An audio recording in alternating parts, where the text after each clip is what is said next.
They clearly had significant information that there was a body in the water. The divers then recovered that body. There was a specialist search team, an underwater search team. And then we saw crime scene investigators arrived, and they erected a white tent, a white and blue forensics tent, which is still up there in the scene. We've seen very senior police officers, including the senior investigating officer for the missing persons investigation of Nicola Bulley, Rebecca Smith, arrive on the scene as well. Now, it's important to stress that police have said there is no formal identification yet. Nicola Bulley's parents have described their granddaughters sobbing their hearts out when their father told them that their mother was lost. Her daughters are just 6 and 9, and their mum had dropped them off at their primary school last Friday in the rural village of St Michael's on Wyre, and she hasn't been seen since. Now, there have been extensive searches in the river and surrounding area, and her parents, Ernest and Dot Bulley, say police don't believe their daughter fell into the river, leaving them to fear she may have been taken. They last saw Nicola the night before she went missing and said she was happy and really enjoying her job. Now, Lancashire police have said this remains a missing person inquiry, and there is nothing to suggest at the moment someone else was involved in Nicola's disappearance. People better wake up and do some research on their own instead of buying what comes across on the screen. And I try to shake them up, Pierce. You're goddamn right I do. I try to shake them up and crack their mind control programming. I do it for God. Wake up, people! Snap out of it! Day, everyone, and welcome back to Mind Juice. Wow, I do indeed have a lot to cover and break down here today. Brace yourselves for some top shelf juice. The opening clips you just observed, I came across them recently, and after having had some time to really process them in light of the whole picture that is Nicola's actual truth, I do believe we can glean some very powerful, better yet significant insight here. Perhaps clarity. It's important to know, ask yourself, why were these clips and aspects of the case so quick to be hidden from the masses, as if they were never a part of the actual case?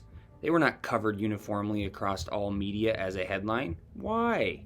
Isn't it odd the pattern that has emerged in regards to such, the control of the narrative, covering the truth? Especially the clearly observed presence of the CSI, crime scene investigation personnel, at the scene of the recovery. You actually witness an official worker there in white holding what appears to be crime scene materials. Then we hear of a blue and white forensic tent being propped up within the very first hours, and of course SIO Becky Smith being present at the scene. This to me marks absolute validation as to what I have believed all along, given my personal study of this case. The objective discrepancies, facts uncovered here at Mind Juice. This was a crime. This was murder. In my opinion, the whole 23 days not being found was all part of the wicked plan. This passage of time, allowing for the actual cause of death to wither away, not being able to definitively discern. Decomposition setting in. She had to be identified by dental records. You get it. Thus, drowning is determined by the exclusion of all else. This was the entire design. But why are the police electing to be so ignorant to the clear red flags? What interest are they protecting or refusing to allow come to light? Keep in mind, the presence of the CSI at the scene, in my opinion, is likely due to one of two reasons. Number one, either they were already privately investigating this case as a crime, think missing from home investigation, and thus followed suit, having the CSI team arrive and investigate further once she was found. Or there was something upon recovery that initiated protocol for the CSI to attend to look further into it. Remember, Jason, the psychic who found her, did express upon being interviewed at the scene, "I will not comment what I know about that body and or how it may have come to be in that position," which I stated back then was very odd on its face. Also, you heard the female reporter within the first week on her exchange with Nicola's parents. I want to break that down into 3 pieces for you to consider here and now. Then I'll allow you to chew on it for a bit, and I want to revisit again later. The reporter says Police do not believe Nicola, fell in the water.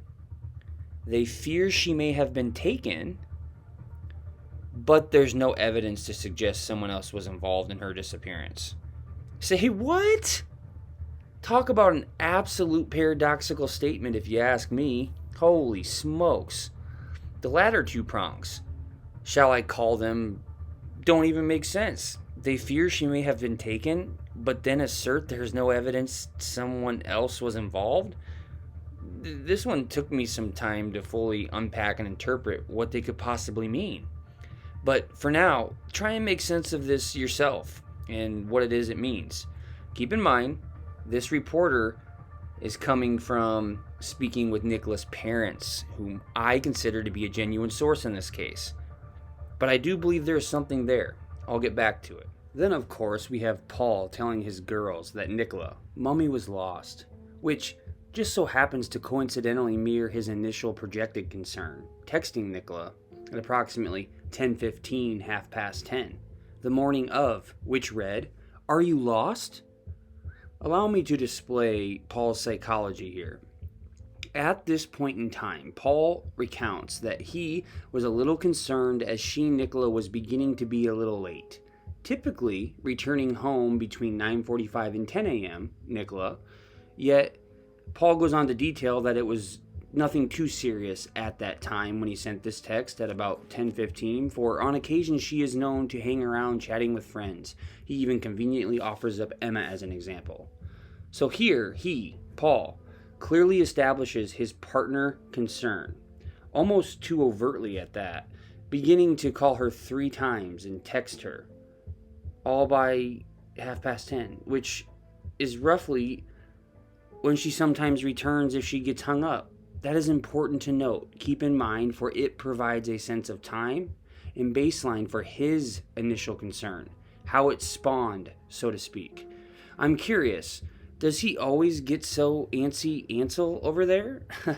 Damn, dude, not meaning to be a smartass, but 10 minutes or so late, despite there being a perfectly rational explanation you offered up yourself, chatting with friends, you still expressed becoming a little concerned at this point, hence the 3 calls in the text. I would think, actually, most normal not in the know partners at this stage, for having no reason to believe it was anything other than an ordinary day, wouldn't even call or text once. Seriously. Okay, maybe a call and or a text, but a 4-drop? Not to mention the lost innuendo, which came true? I don't know there, Slick. To me, this says either you have control problems, number 1, that you are all over her to that extent, and or, number 2, you oversold the baseline reasonable expectation for minimal concern a normal, not-in-the-know partner would likely exhibit at this point in the day and events. It's just not genuine. It feels intentionally fabricated. In fact, I argue that text, "Are you lost?" is psychologically anticipatory. That aside, the hours go by, police support teams assist, searching high and low as to Nicola's whereabouts for some sort of answers. Reality begins to set in. She was actually lost. There was seemingly no trace, which would soon then evolve into a horrific reality. She was gone. There was no simple explanation. Willow has made it home, but Nicola has yet to appear. Paul, at this crux, amidst raw reality, which can't be easy by any means, right, proceeds to approach his sobbing daughters and inform them Mummy's lost. Stone cold. No, I don't want to hear he was being strong for the girls, or Dad had to put a brave face on for the girls now, didn't he, as Aunt Emma would say. You're missing the point. What does lost even mean in this context? From their dad, the partner of the missing, an adult. Ask yourself. I'm supposed to believe Paul's first breath out of concern for his partner at 10:30 or so was, "Are you lost?" Then after Willow, phone, harness are found and the alarm is officially raised by the police and public alike, after what started out to be a minimal concern on behalf of Paul has now become a horrifying reality, she was lost?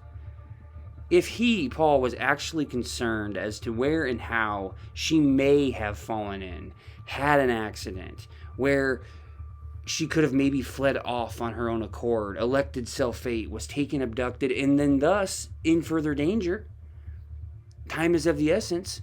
If he was genuine, this would not be how he responds. Lost. I don't care if he's stoic or not. It's not normal, mentally healthy behavior. It's psychological distancing, lost, philosophically justifying and compartmentalizing away a means to an end. It reeks of guilt.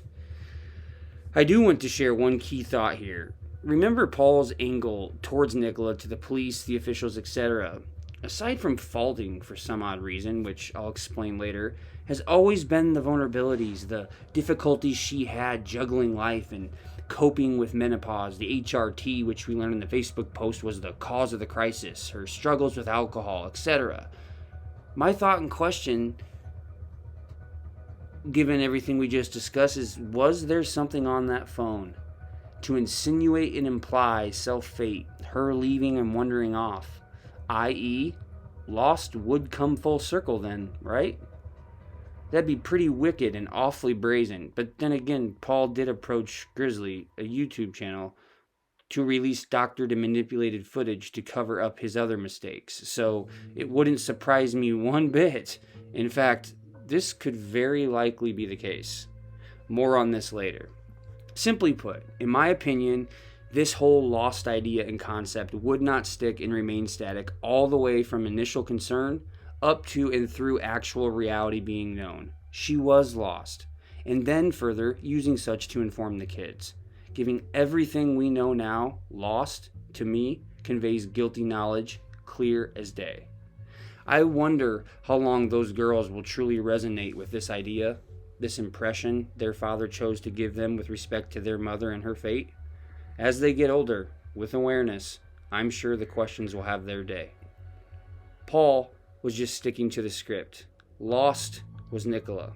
And so, too, are any of those seeking to configure the actual truth here. Alright, let's move on. Remember, this here, 7 days after Nicola was lost. Paul, he has to be reminded that there is still hope. They don't have anything else, do we? Well, there's hope. We're never ever going to lose the hope. Of course we're not. But right now, it is as though she has vanished into thin air. Just insane. Yeah, it's just insane. I'd say you got that right there, Paul. Now, moving on here briefly, I want to discuss a few photos taken from the Marsh Farm Hall interviews, which featured the distraught best friend and sorrowful ex-partner, fronting to seek answers for anything. Someone has to know something. First, we have this photo here, featured in the article, with Dan and Paul sitting casually, seemingly displaying a similar pose, shall I say, their hands folding, etc. Now, I don't want to blow this way out of context and or suggest it's something it's not. It's just a photo, for real. However, understanding everything I do as to this case specifically, I do find it peculiar and interesting nonetheless. Could it signal some sort of membership or belonging? Not to speculate, but seriously, there are certain societies and brotherhoods out there whom do in fact display and use odd gestures publicly in your face. Yet 99% of the time, those outside of such would never catch it. In this exact photo, I'll have you notice towards the top there, through the window, what appears to be something red outside, right? You really can't tell what it is. Is it a sign? It's not too clear. Next, I want to share two of the same photo. The one you see here, center stage for the article, okay, them two sitting on the couch, versus this one here, which is a photo taken within the exact same time as the one you just saw leading the article.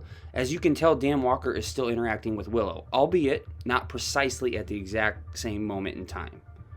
This photo, which was not from the article or collage provided to the public itself, but instead is a copy that was sent to me privately within days of the February 10th interview. Again, I'll have you notice this time, in the upper hand left corner, you can see out of the window what appears to be a red-colored vehicle, which is much more clear and visible, making out what the red thing is in fact depicting through that very window. In this photo, you can confidently discern it is for certain a vehicle, whereas in the other frame and pose, you can slightly tell it's something red, but not too clearly, right? So taking a look at the article, the public sourced photo, you can tell and configure said aspect of the photo is cropped out, cut away. Yes, there does appear to be some blurring in both of the photos, just above the table. Why? I don't know. But point being, said capture here in the article, okay, is different than the one that was privately sent to me, wherein there appears to be a red vehicle. Publicly, it's just seemingly washed and cut away. Now, why and what's the purpose? Is it simply photo editing to depict a different shot, or such was the edit they used or needed to best suit the media tabloids that would circulate shortly thereafter, hence this Sun article? That could make sense, sure. But regardless, it makes me curious as to the expanded version. This one here, with the window that appears to show a red vehicle. Such is not a widely available photo. In fact, not too long after the interviews themselves, it's almost as if the existence of this very photo disappeared altogether. So, it makes me wonder as to why, at first you leave the window, the red van visible, open source to the public, then a short time later completely remove such. Is such, again, just a cropped alternative version, innocent explanation? Or was this photo intentionally removed to cover up something that could lead to potentially dire inferences? Remember, a few days after this, on the 20th, Dan Walker was hit while riding his bike, okay? Were these photos sourced by Dan and his media team?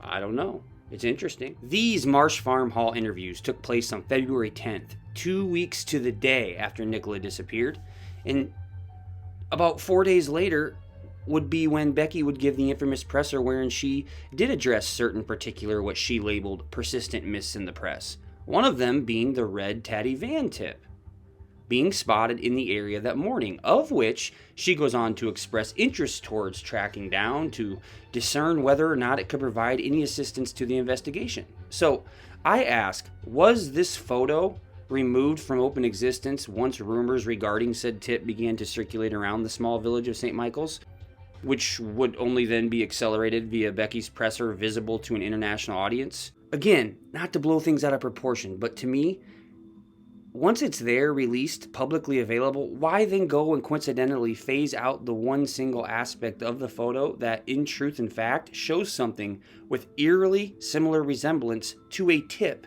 that just so happens at the same time be rising in concern, a legitimate line of inquiry with respect to what may have happened that day? Much like all of the clips that were washed and hidden away I showed you in the beginning, why was this photo also struck from existence? Of course, let's be cautious here. I don't want to jump to any rash conclusions, but again, it's important to understand this case, the tendency for things objective to be cleared away. Such can only naturally lead one to believe it was intentionally concealed, diverted away from, but for what reason? Let's be real, people. At this point in time, February 10th, Paul and Emma were speaking out in what was projected to be in furtherance of Nicola's truth, which I in fact believe was all bogus, with their actual aim of the special being more along the lines of encouraging police and the investigative trajectory to consider searching elsewhere, shifting away from the river wire, which in fact did work, as the police would then be observed searching the caravan park and obtaining CCTV footage from Grape's Pub in the immediate days following, the 11th to the 14th. But remaining objective for a moment, let's pretend Paul and Emma had no clue as to Nicola's whereabouts at this point. As they led on, this appearance was genuine. Why would and do they then strip availability of this version of the photo? Was it, again, Dan and his media team? Did this have to do with why he was licked? Does it have anything to do with tips related to there being a red Teddy van at the scene in the area beginning to circulate around this time, within days, which, like I had referenced, would soon then become international news given SIO Becky Smith on the 15th in her presser, wherein she directly referenced and commented on the red van itself? Something has to explain why what appears to be a large red vehicle, it's no sedan or car, I'll tell you that much is true, is openly present and available on February 10th, yet amidst the rise of similarly related tips in regards to Nicola's disappearance, it's lost, seemingly vanishing into thin air. What red vehicle? We just cropped the photo out to fit it into the article and media sources. I don't know what all the fuss is. Yeah, okay. My only response and comment to that is, and the chief reason I even elected to raise this issue or bring it up was, this wouldn't be the first time Paul and Emma have attempted to flood out, cover up, damning photos, of which seem to point direct, alarming concern their way in this case.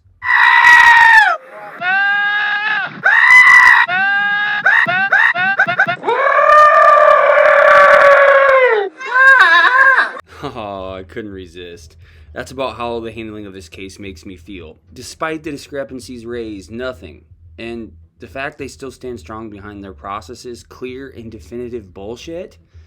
I'll say the only thing that has become clear and definitive to me, after having spent many, many intellectually intense hours, is that the number one reason and thing preventing Nicola's actual truth from coming to light here is a self-vested interest and loyalty by select individuals and officials in this case, whom unfortunately hold positions with direct power and influence upon the decision-making, absolute control over the processes, direction, and resolve, that the public is by default supposed to acknowledge and accept. You see, objectively speaking, some of the Lancashire constabulary elite, the police crime commissioner, up through the College of Policing, the governing organization in charge of handing down the policing protocol, all the way through to the coroner, have elected to prioritize, in my opinion, their loyalty towards what they consider supreme, a conflicting interest and oath above all else, above and over their public duties to act and follow through professionally within the best interest of the victim, Nicola. I'll break it down here a bit later. But definitely a few leprechauns ego-tripping and abusing their professional and official status, power, and influence in that neck of the woods. That's for damn sure. With that said, maybe all hope is not lost, for on January 31st, just 4 days after Nicola disappeared, Chief Constable Andy Marsh, CEO, College of Policing, addressed the public on behalf of Britain's National Police Chiefs Council, the NPCC, and the College of Policing, apologizing to the public for the police's mishandling of the Hillsborough disaster, wherein the police blamed drunken fans. It took 30 plus years for this apology. And we're talking 97 plus human casualties and hundreds more seriously injured.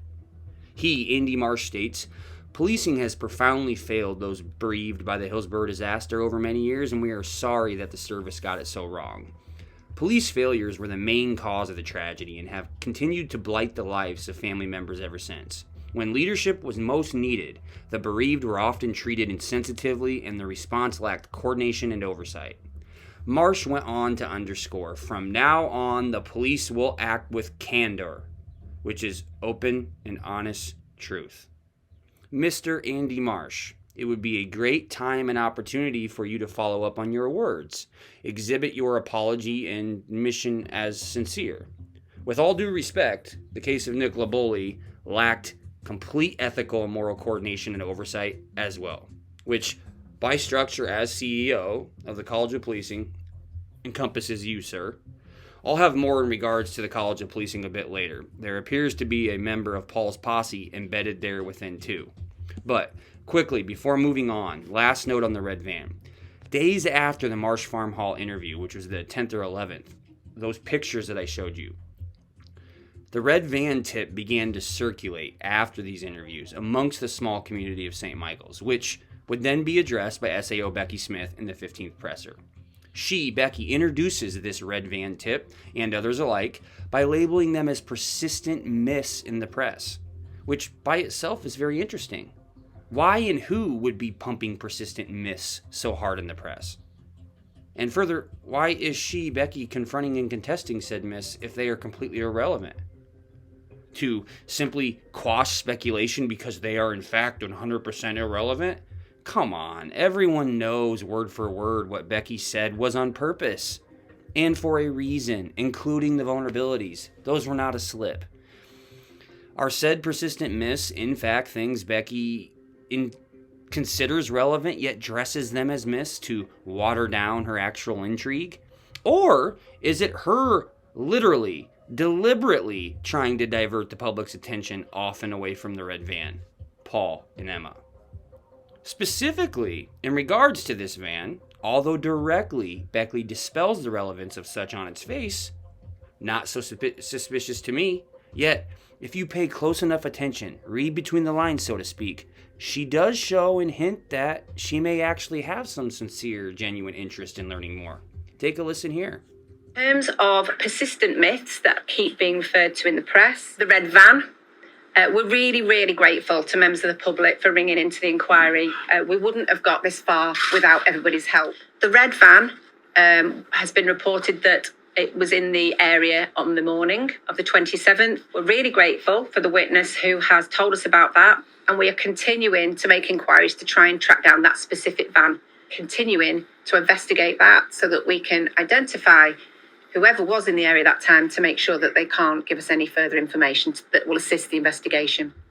Yes, I did edit the not suspicious to me fluff out. I think we've all heard such plenty. And further, I just wanted to highlight that she, Becky, does seem to express interest towards further inquiry, at least to some extent. Really think about it. Becky's big time. Do you really think a 29-year SIO vet, an organized crime, covert operation conductor, would use this time and press her to pout and complain about things she considered to be nothing other than hocus pocus? I don't think so. Becky isn't merely just electing to extinguish myths here, as she so eloquently frames. There's a reason she addresses what she did and how she did. She just can't and or is not going to come right out and say, "Hey, all you red tatty vanners, we're watching you. Who and where are you? Why were you in the area that morning?" So, instead, she subtly references such to maybe pique the attention of those in the know, meanwhile acknowledging publicly her awareness of the tip, as well as her interest towards further inquiry regarding such. Simply, if relevant, letting those responsible know, testing them, shaking the trees, so to speak, to see on the other side if there would be any reaction or changes, if at all, or if not, proving to be relevant, encouraging whomever it was to come forward so that she and the investigation can check it off and move forward. But in all reality, I don't think checking into the leads and following up within the best interest of the victim was ever their main priority here, unfortunately. To this day, their official line remains and is vulnerabilities and high-risk MISPR, which was only thrown into further contradiction via the inquest. Had this process been handled and carried out with an underlying foundation premised upon ethics and morality, the case would either still be open and or said tips and genuine following up, ensuring to track down and check those off.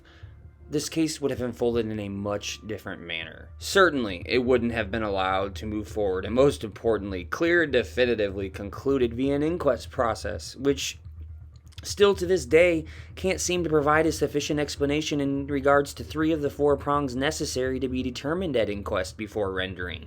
When, where, and how. In all seriousness, drowning's not the cause of death, okay?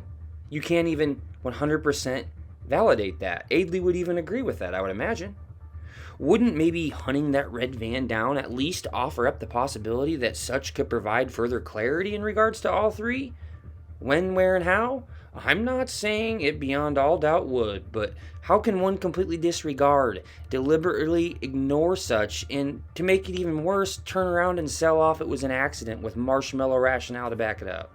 Hell, at inquest, Paul was still offering up possible scenarios. She was juggling a lot in her life, etc., of which the coroner responds to by stating that's a possibility. Well, isn't the police operating due diligence and following through on leads, tracking them down to see if they could provide any further information to the investigation be a possibility for answers too? The fact that Paul is still offering up potential scenarios and attempts to explain things away at that stage is another major red flag. Giving a statement at inquest is not the time for hypothesis. In fact, it is a findings and assertions setting. Paul offering up the juggling bit was completely out of context and non-provoked. Anyone in his position who continues to offer up various possibilities as to what could have happened willingly without having to be asked to provide such, in my opinion, is a subconscious tell indicative of guilty knowledge, or at minimum, some extent of culpability. Go ask a forensic psychologist what they think. I'm sure I'm not that far off on that one. Let's be honest. Had they identified the red van, they would have announced it. I mean, Becky is so fixed on breaking those persistent myths in the press, right? If it were unrelated, someone innocent in a community of 650 people, wouldn't said person willingly step forward and clear their name, not wanting a target on their back and thus the inevitable soon-to-follow speculative onslaught that would ensue? Further, it wouldn't take the FBI or the MI6 to locate every similarly related vehicle down in that small village and surrounding area, would it? It wasn't found because it was blatantly prevented from such, completely disregarded, and intentionally ignored. Now, how and why? That's what makes this case so damn difficult. Even if Becky wanted to follow up and or did, remember, it was her call to have the CSI attend the scene, which I do not think she would have allowed had she been completely crook. But regardless, the main thing to note, Becky's investigation halts dead in its tracks if it is at odds with the interest of the Chief Constable and the Assistant Chief Constable, Rowley and Lawson. Their discretion rules. Again, I'll elaborate and explain precise dynamics here between those three here in a bit. Hang tight. But how is it possible a case such as this, despite all the discrepancies, clear leads that only continue to pile up, be allowed to officially move forward and further clear and definitively closed? Thankfully, Paul and Emma have made enough mistakes that I'm continuing to rack things up. That, and it doesn't hurt that some of the lead officials in this case decided to flaunt their egos so boastfully. Alright, let's take a brief look into Dan Walker's bike incident that took place on February 20th. I have the footage of that incident, as well as a few peculiar comments made by Dan himself I want to share. What do we know about Dan from the Marsh Farm Hall interviews? The host? He is a personal friend to Emma, not just a media and professional connect, and further, we know that he has production and media history with the coroner Dr. James Adeley himself, relating to a docuseries a few years back. It's interesting, Emma definitely knew she had Dan in her back pocket, just when she needed to stage a special out on her property. So, for context of the time, these were all in February. The Marsh Farm Hall interviews took place on the 10th, Becky's presser on the 15th, then he was hit on his bike on the 20th, so within a matter of 10 days. Let's check Dan's recollection and view the incident. I'm not going to show the incident first because at the time of this interview, he had not watched it yet, so I want to stay in his frame of mind. The father of three, covered in blood from injuries to his face, hands, and legs, was conscious until police and paramedics arrived. He said, "I thought I was a goner, to be honest. I came around with paramedics and police standing over me on the other side of the roundabout. I have no idea how I got there or how I haven't broken any bones. I have zero recollection of it. I just remember being at the junction, seeing a big gap, and then I woke up." And this is the statement that I want to hit on. "I haven't seen what happened." He hasn't watched it yet. "And I'm not sure I'd want to put things in my head that aren't there." Then proceeds to go on to say, "I'm lucky to be alive. Had the car carried on, I would have been crushed."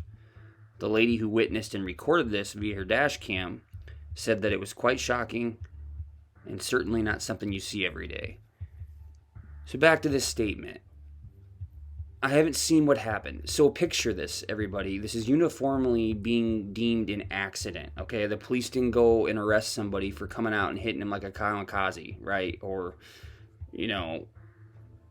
I'm not sure I'd want to put things in my head that aren't there. Like, was he going to see a pothole? Like, he just woke up, okay? What could he possibly be alluding to? In my opinion, this reveals a deeper train of thought and perception in his personal life. He has some seed of suspicion that if he watches it, there could be some indication, some tell, some signal that he wants to refrain from, right? Now, what could that be? Intention, purpose, not as it appears. right? If you watch the video, you can tell that's a hit. No.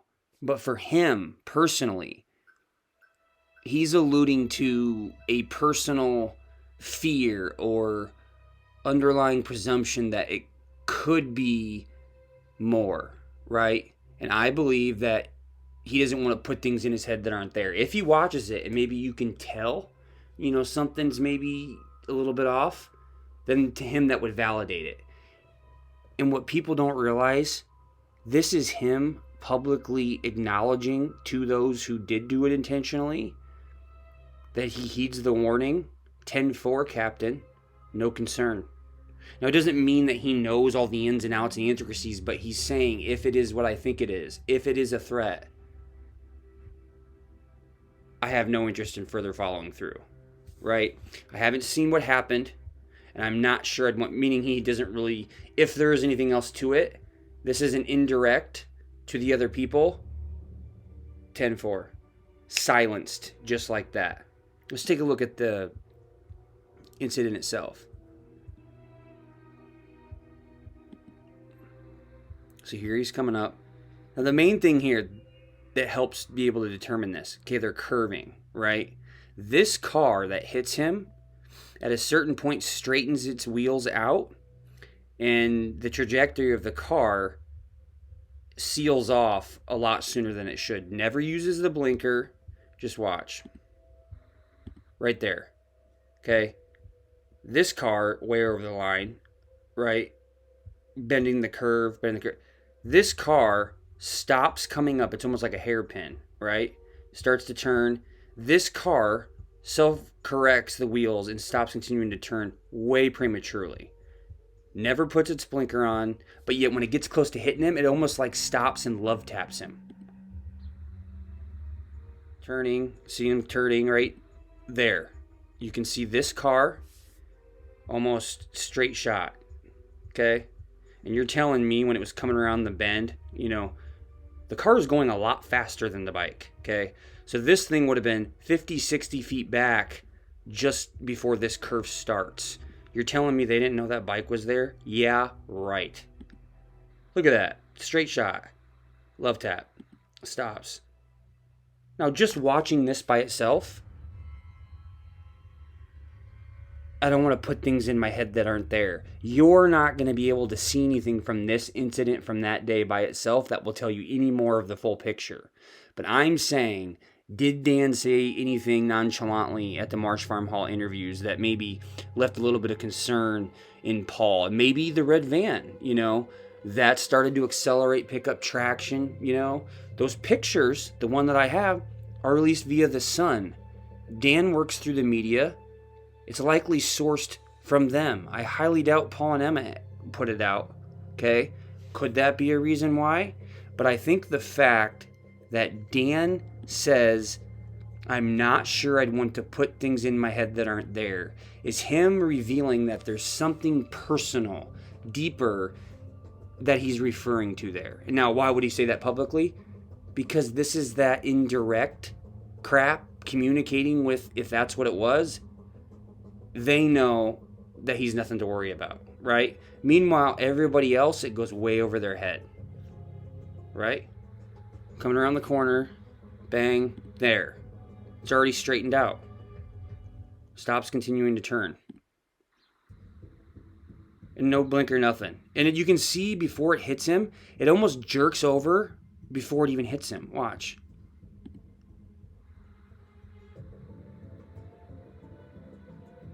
There, straightens out. And now this is in super slow-mo, okay? Just to show you. The car's already straightened out. Look at the curvature of this lane, okay? This car is not following the road. It's already made it a point to come over here. Now, if it was a normal situation, where's the blinker at? Right? It knows there's no cars coming up. It knows there's not. Or it'd have its blinker on.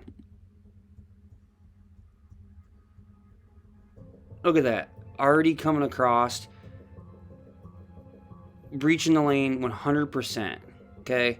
And like I said, there's no way you can tell me he was in his blind spot because the car's going what, I don't even know, 40, 50, 60 here. The car's going, this bike's going, 8 miles an hour? I don't know.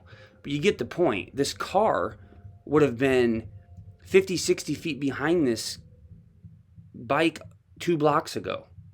So it had to have been able to see it, right? And the fact that it straightens it just in the hairpin comes across, to me, I understand what Dan's saying. I do. Look, it already kind of starts to turn away from him there. Okay? But it's not like a complete rescue. They would whip it.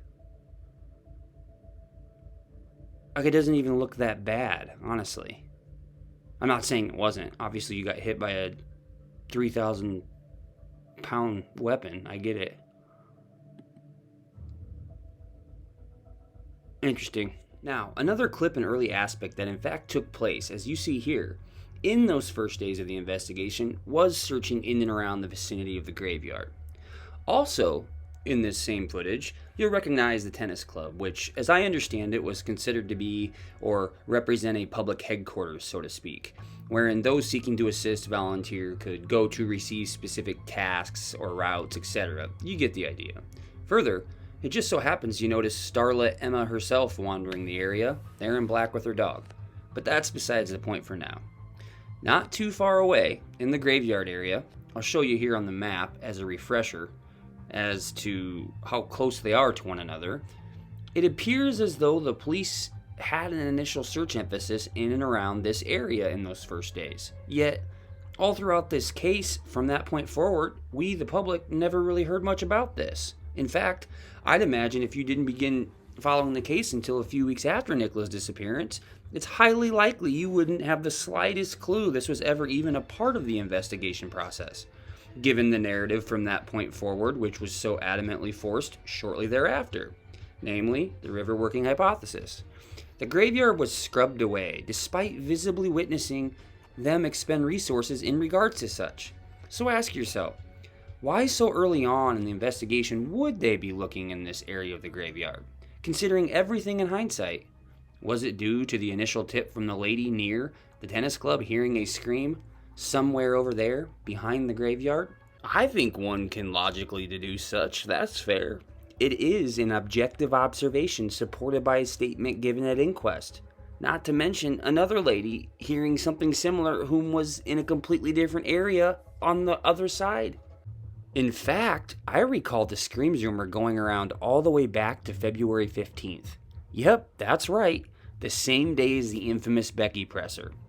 Later that afternoon on Grizzly True Crime, Gisla, gosh, I don't know how to pronounce that, I apologize. She hosted a live as she did indeed cover the case extensively in those first days and weeks. Further, she was very vocal and often shared that she had a close, intimate source, a friend to Paul and Nicola, whom would provide her information, gossip, rumors, etc. I featured this exact mention in a Mind Juice episode released ironically on the 19th, the day Nicola was found, which is what I'm about to show you. However, please note, the actual date of Grizzly expressing such was February 15th, just to give you context in regards to village gossip going around at that exact time. Says, I wonder why Paul thinks it's to do with someone in the village. I think it's also based on what locals, it's like the village talk, right? I believe there's talk going around that a scream was heard after 9:33. Note, Grizzly initially responds on a viewer's comment. Why does Paul think it's someone in the village? Which is an interpretation taken from the Marsh Farm Hall interviews. Right? When Paul said, I want everything searched. Somebody has to know something. Couldn't have been a stranger. They would have stuck out like a sore thumb. Hence, why does Paul think it's someone in the village? Which just shows how Paul was able to influence the direction and speculation in regards to the investigation. And then at that, the police, by default, as the lead, Becky Smith. Then you hear her state, I believe there is talk going around that a scream was heard after 9:33 a.m., which, if you know or are familiar with the timeline, contradicts the official narrative. Penny having found the phone in Willow at precisely this exact same time, right? Speaking of Penny, her phone call to police was also scrubbed and wiped away. The narrative completely replaced and misdirected. Remember this one-off exchange with a journalist early on? But they are still checking that area where the dog was found wandering. And this afternoon, the lady who found the dog, who's been talking, she says that she recognised the dog when she called the police immediately. Then she found the phone as well. So the police were looped in extremely quickly in this situation. So how could there have been screams heard after 9:33 a.m. when Penny stated that she found the phone at approximately 9:33 a.m. itself? Yet, then we have evidence at Inquest suggesting that her Fitbit stopped tracking her steps at approximately 9:30. Then the expert goes on to suggest it's very possible that she entered the water at 9:22. Based on what? Her Fitbit and phone data? What a joke. Yet, he out of that same mouth suggests her heart rate registered up until the 4th of February. It must have been the water moving in between her arm and device. Oh. How about you explain why she wasn't found immediately after so-called succumbing to cold shock within a minute or two? The weir. It doesn't take a rocket scientist to demonstrate how the hell she couldn't have crested that. Dirt in and behind her vocal cords? Where did that come from? If she succumbed to cold shock so swiftly. I could write a 10-page bulleted list of every single objective discrepancy in this case. It's absolutely appalling. To me, going back to that journalist in regards to Penny, she sounded authentic, genuine, no reason to lie or fabricate anything. Yet, her version in exchange with Penny was seemingly discounted, hidden away almost as soon as it was released. Much like Isla's accounts, again, I apologize if I didn't pronounce that right, regarding the confrontation involving the lead. Whatever happened to that? Over and over and over again, things are wiped away, hidden away. Becky, was this just another one of those persistent myths in the press? How about the fact that police told Nicola's parents in the first week they don't believe she fell in the river? Or how about you standing alongside the CSI team at the recovery? Or how about searching the graveyard that never happened though, right? The only persistent myths in the press is the bullshit put out by you in the constabulary. Now, I know some people can't stand when I talk with such conviction. They want to say to me, I can't believe you're using their names and calling them out. Look, my unwavering conviction in this case, my eye of the tiger mentality, is rooted back in March, when the findings within Dear Nicola and Emma provoked a response from Paul. Threefold. Grizzly referenced Paul's male friend, okay? I suggested her close and intimate source was Emma, a female, okay? The fact that Grizzly corrected that is a direct response to me. Number 2, the CCTV drop came out the same day as the feature on Emma, the exact same day, March 13th. There's a white glove over the hand where the ring's supposed to be. But in that footage, there's not a ring because it's Nicola, right? But just so you can't discern or compare, okay? And the third thing that proves it was in direct response to me, Paul comes out and says, it wasn't Emma who handed out the photos, it was me. That's 3 separate things that show it's a direct counter to Mind Juice. His public demonstration via Grizzly and the manipulated CCTV drop, which as we would learn, was merely only purposed to directly cover up and absolve the mistakes that were made there, seriously calling Emma and the ring into question. Most importantly, calling into question the partner, Paul himself, for providing doctored evidence of what is supposed to be Nicola's last known images and footage of her alive. Not an act of furtherance of her actual truth as he attempted to sell off by doing so, but in fact what would prove to be a direct counter and cover to the things that implicated serious inquiry needed to be sent towards Emma, and thus himself. The truth as to their narrative that morning doesn't add up. He responded to try to steer away from that. Okay? The 3 police photos are of Emma.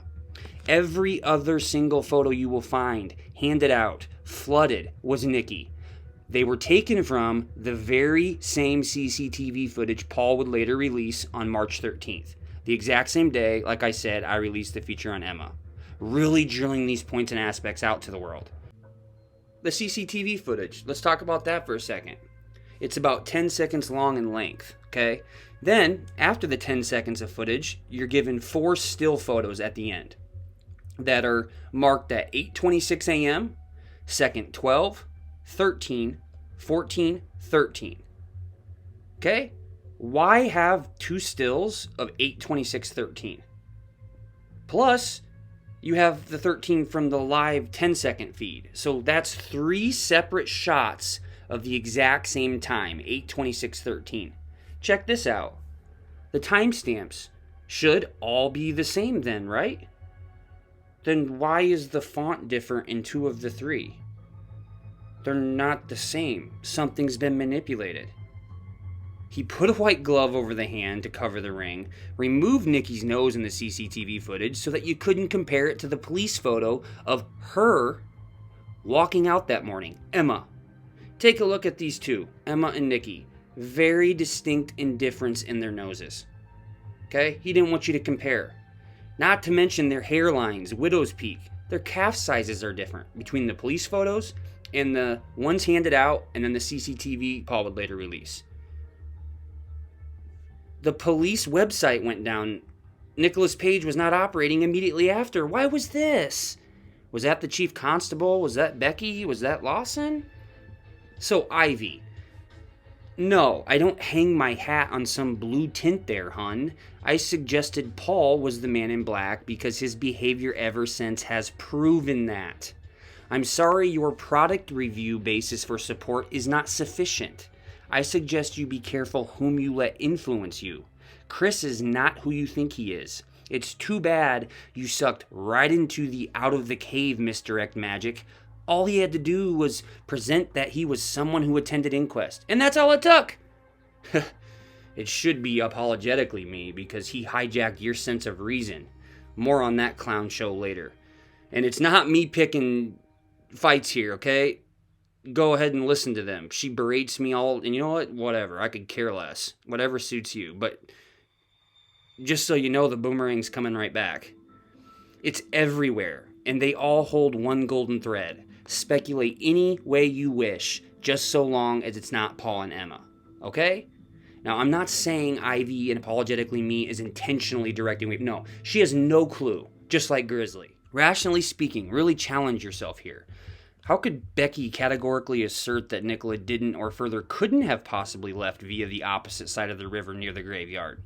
Clearly it was a possibility. There was no CCTV coverage or capturing here. It's a clear shot out. Take a look.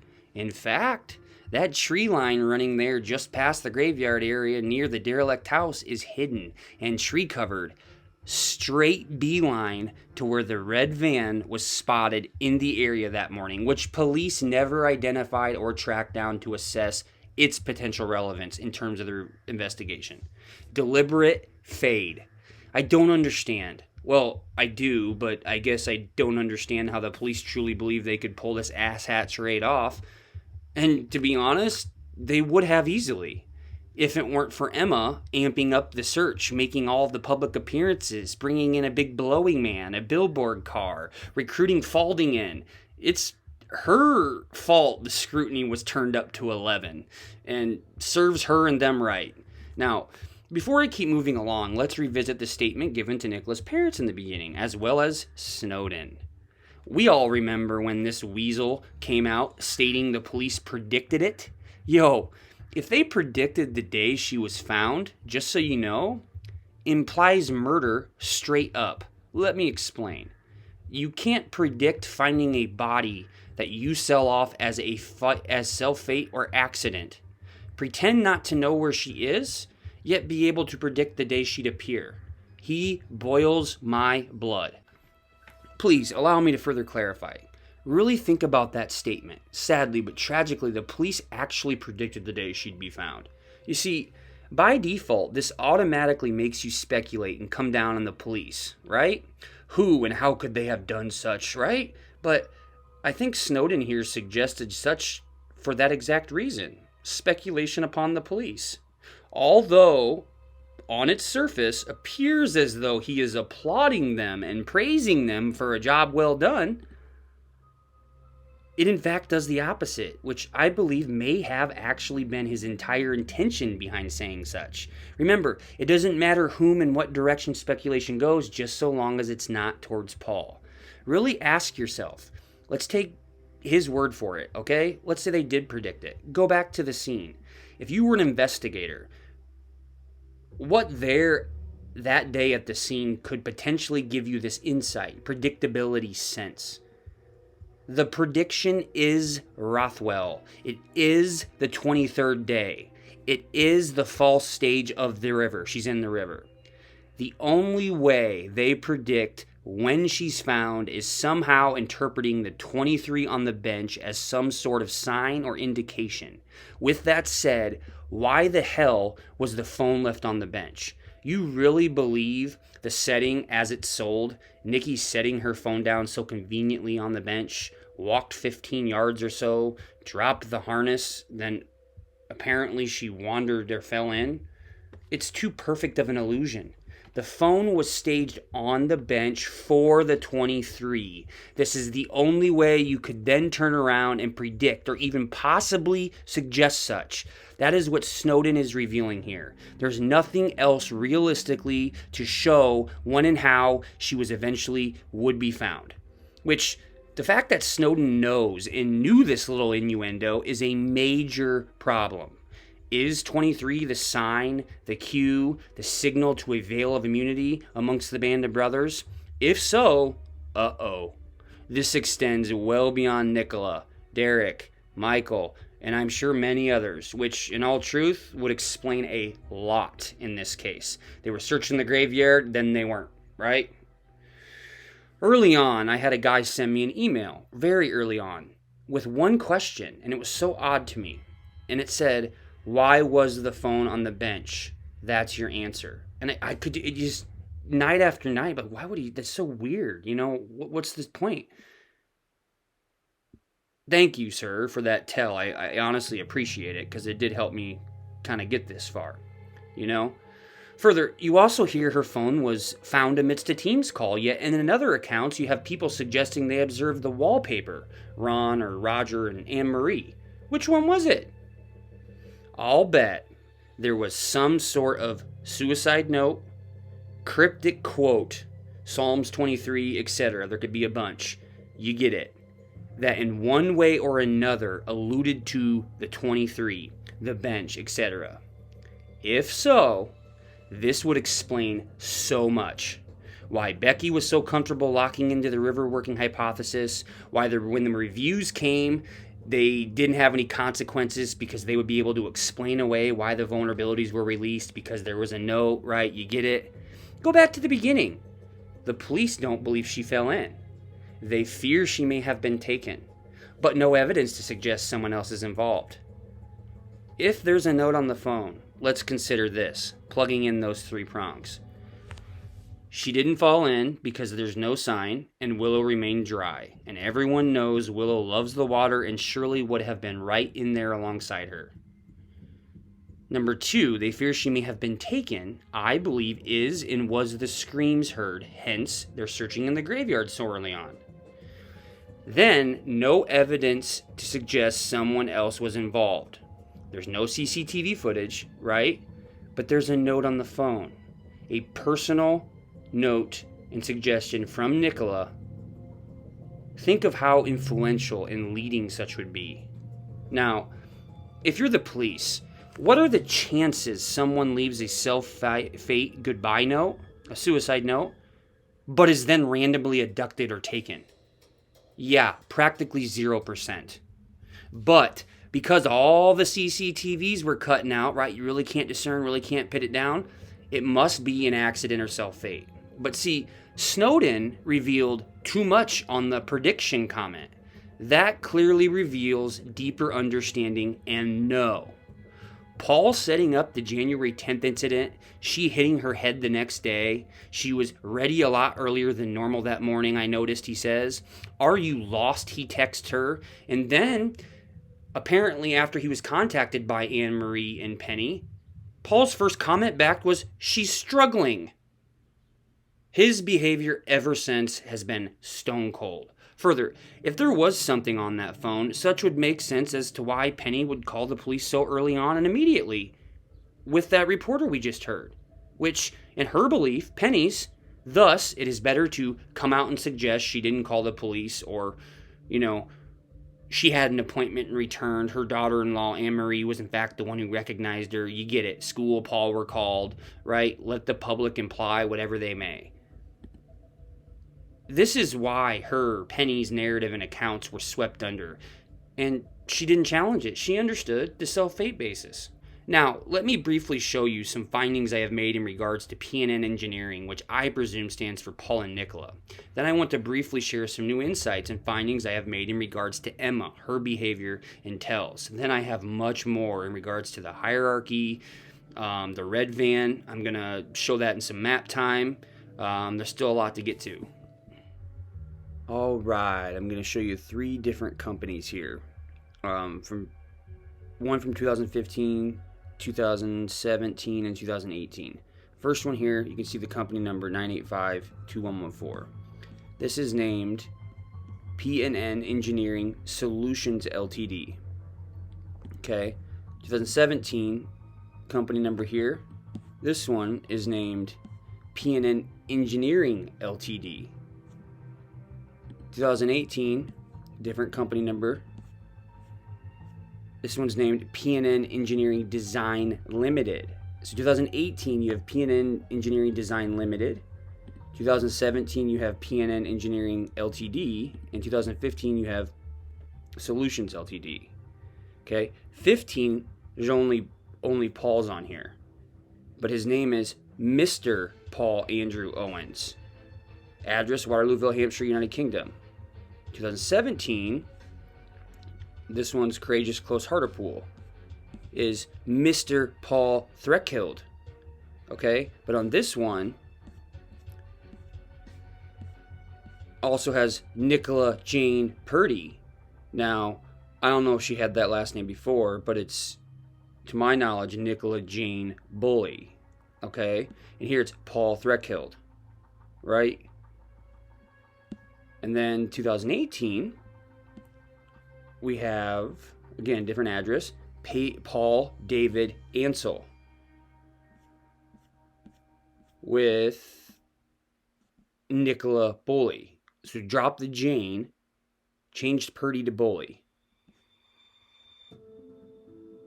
Paul Ansell up here says Paul David Ansell. And then 2017, it was Paul Threckhild, Nicola Jane Purdy. And then here, Mr. Paul Andrew Owens. Okay, you're telling me these are different people? No. Look at the company. The stem of the company name, PNN Engineering, is the same. Changing the names, Solutions Limited, Solutions Ltd, Design.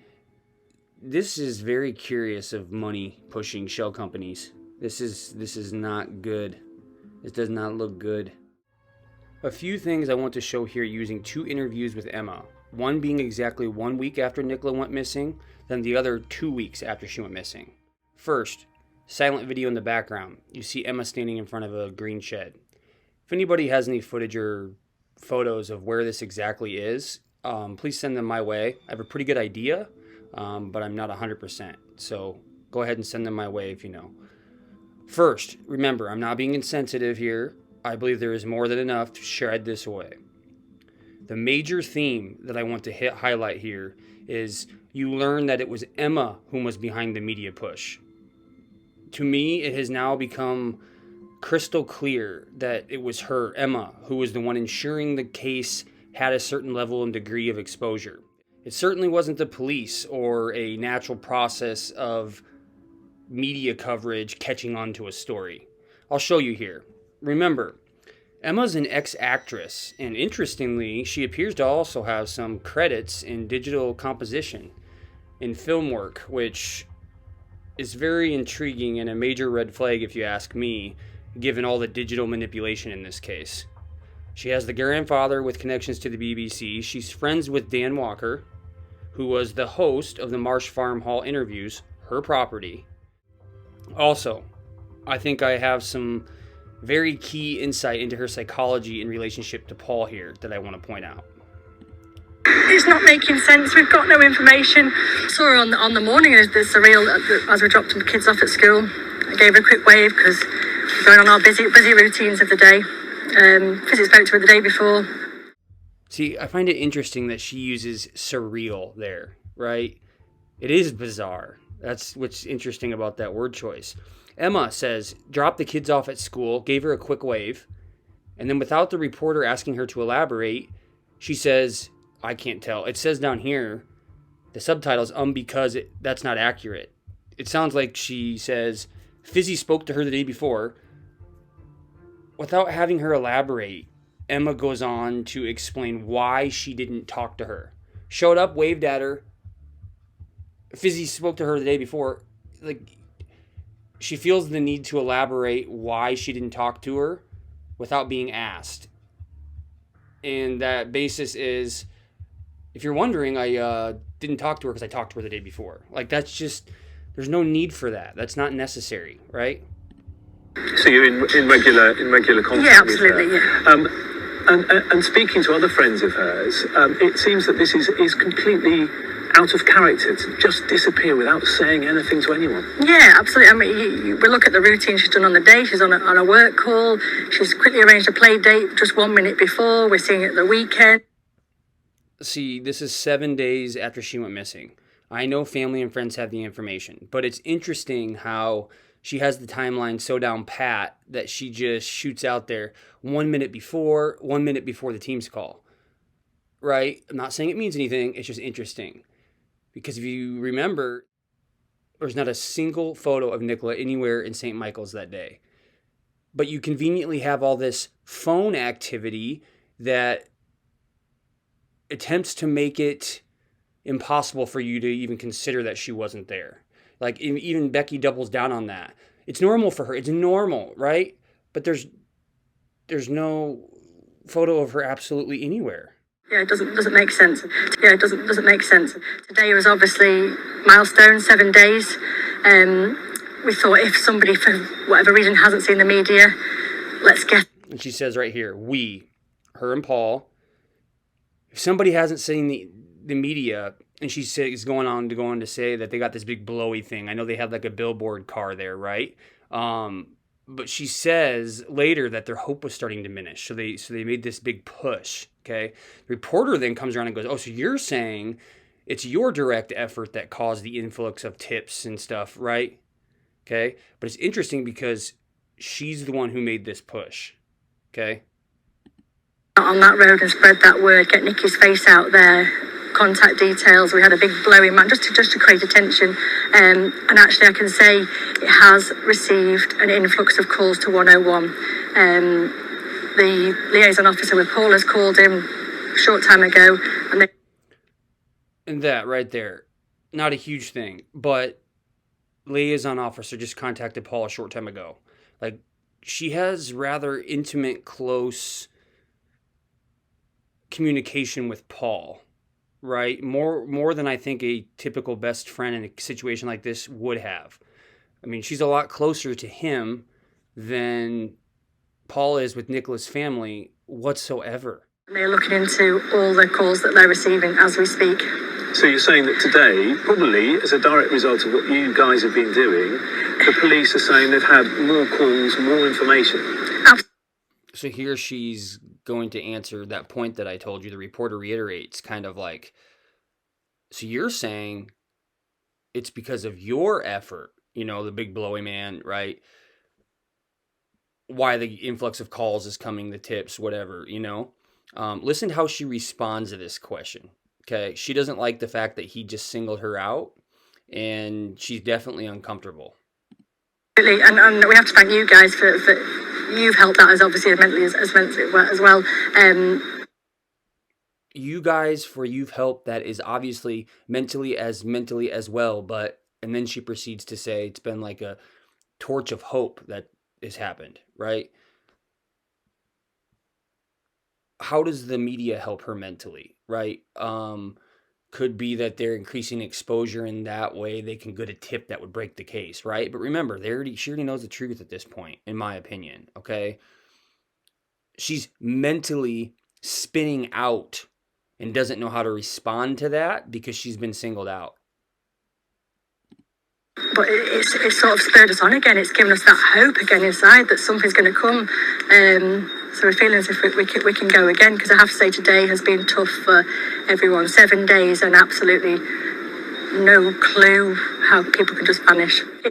People don't just vanish. And see, this is where I think she's using her media experience and history to put on this front that her as the best friend and Paul as the partner are grieving, and they're doing this actually in effort to find answers for Nicola, but they already know the truth, right? It's a big game against everybody, but it backfired.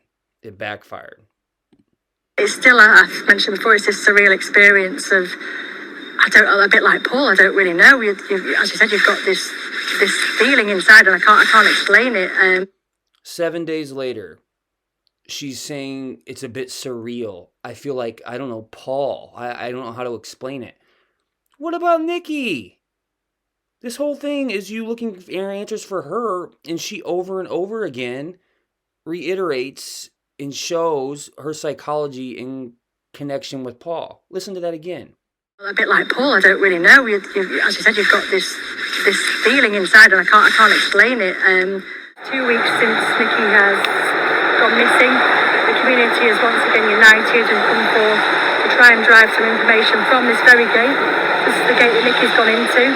We've got no dash cam footage, no visual people, so the police are crying out for any information on this gate and this part of the road, which is Garstang Road and St. Michael's on Wire. It's interesting. She says no visual people. Yes, she's talking about right in this area. But remember, a week before this, she said that she saw Nicola at the school, right? She felt the need to explain away why she didn't talk to her, which is odd to me, surreal. But remember, she didn't even have to appear at Inquest, okay? They have no visual people. She was one. I just think if this was a real situation, Emma would allude to, when I last saw her, she was headed this way. She doesn't at all. She just says there's no visual people. But then you have Becky turn around, and Becky says how grateful she is, how wonderful everything was, the witnesses, So this is where you can see Emma and Becky are not on the same page, okay? What has it been like for the family and friends, obviously, the last 2 weeks? Yeah, as you can imagine, it's this roller coaster of emotions. We have hope there, we have sadness, it's torture, it's despair, it's frustration. You name those emotions. I said today I'm almost feeling a little bit numb today. Just remember last week she felt a bit surreal, kind of like Paul. Didn't know how to explain it. 7 days later, she's feeling numb. Are those the definitions of a best friend's emotions? If her partner was really missing and she didn't know where she was? Where's the fright? Where's the concern? Where's the authentic human emotion? 2 weeks on, but we still have that hope that today will bring something. We can bring those girls home to Paul and Nick home. Did you hear that? She prioritized bringing the girls home to Paul and then bringing Nikki home. Doesn't it sound a lot like Paul? His focus is the girls, I can't think about anything else. Supposed to be your best friend here, standing out here looking for information, right? She just says so we can bring those girls home to Paul and bring Nikki home. That shows you psychologically where her mind's at, okay? Something is not right with Emma. I knew it all along. Digging back into it, I'm 100% convicted. Listen to that. Something we can bring those girls home to Paul and Nikki home. And how are Paul and the girls holding up? Again, Paul's going to put a very brave face on those girls, hasn't he? That's so hard to listen to. Ugh. He can't crumble as well when mum is missing. Paul's got to remain very strong for them. But he's taking each day as it comes. Obviously, we're keeping normality, the children at school. So Paul has that downtime to sadly think and reflect on what's going on. Right, okay. Such surreal insight she gives there. He has this downtime to sadly rethink and I just don't think a best friend in a situation like this would have this intimate perspective and speak of Paul the way she has over and over and over. You happy with the police investigation, the way it's going? To comment on. No. Yeah. Okay. But you're obviously pleased that Peter Faulding came out and did the No, rip-up. the efforts that the police and like Peter are doing. I mean, it was. No, that's fine. I can do obviously, Peter cemented the work that the police have done and confirmed that she's not in the river from the bench to the weir. So they're all singing from the same song sheet. The police are out in force doing things behind the scenes. Peter and the police, from Emma's mouth, are on the same song sheet. No, they're not. Objectively speaking, I think Peter was a little frustrated with how the investigation was going, right? But here, she says, Peter Faulding has confirmed the police findings and determined that Nicola was not in the water below the bench, in the water leading up to the weir. This is day 14. Okay?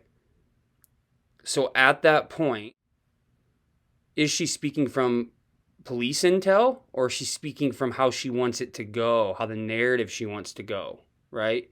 Because we know Peter and the police really weren't on the same song sheet. They just weren't, okay? But for her to say, they were in concert, she wasn't below the bench in the water up to the weir, that's where the problems were, is they didn't realize till later that they were going to have to justify how she went over the weir. She would have sunk right away. She would have been found.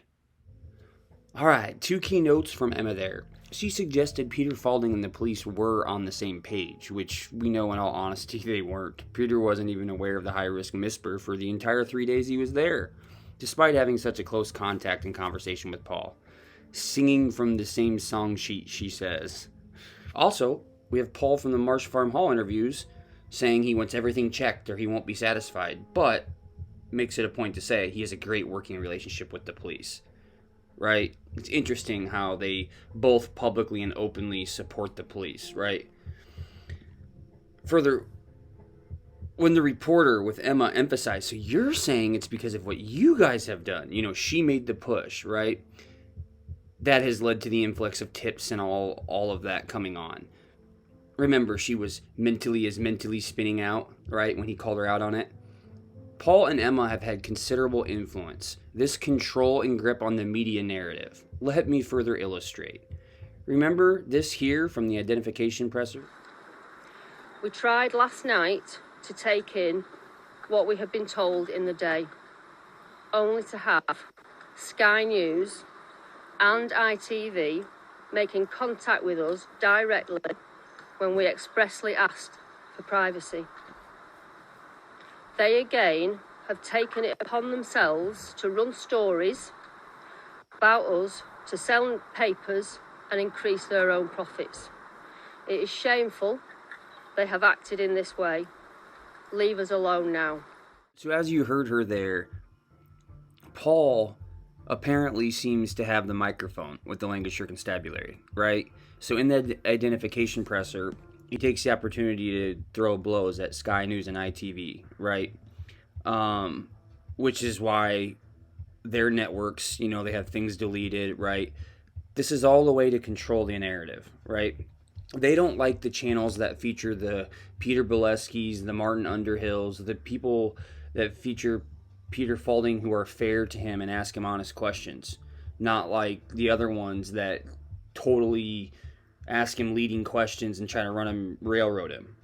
I'm not going to read this, but they turned around, apologized, right? They checked into it to see, right? And I'm not saying, they didn't maybe approach Paul and them too heavily. I'm not saying that.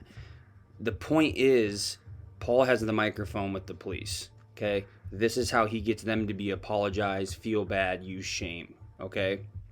Then, to show you this here, this was around February 1st and 2nd. Remember the whole, Nicola was spotted laughing and joking. Okay, February 1st, 2nd, there's 1 4th, but look, all February 1st and 2nd, pretty much. Then we move to the 15th, and it's all vulnerabilities. High risk, specific vulnerabilities, vulnerabilities, right? Okay, so what's causing this? Okay, it's not the media, okay? I mean, there's not like CEOs in each of these media affiliates. No, they receive updates on the case from the police, like a bulletin, right? Like an update. Here's an example. Of the river. It was at 11:36, just reiterating what Lancashire Police have told us. It was at 11:36. So, and you can tell they're all running it, right? It's an update from the police, okay? And then you also have Adeley having a control on the media. He comes out as soon after the identification presser, which, by the way, the identification presser on the 20th, within one day, they were able to use dental records, right? One day. Really? But then Adeley comes out on the 4th and warns against everybody for speculating. Right? So you can see the control there, okay? Paul, via Grizzly, tries to control that area of the media, right? Throughout the CCTV to get people to move away from that, right? Emma, she has Dan Walker with that special, right? They have certain people within certain areas that they can run certain things to. And then how do you control the ones that you don't have people in on? You use stuff like this. You use the microphone that Paul was given. And then the Facebook post that were posted by the Lancashire Constabulary on the night of the 15th.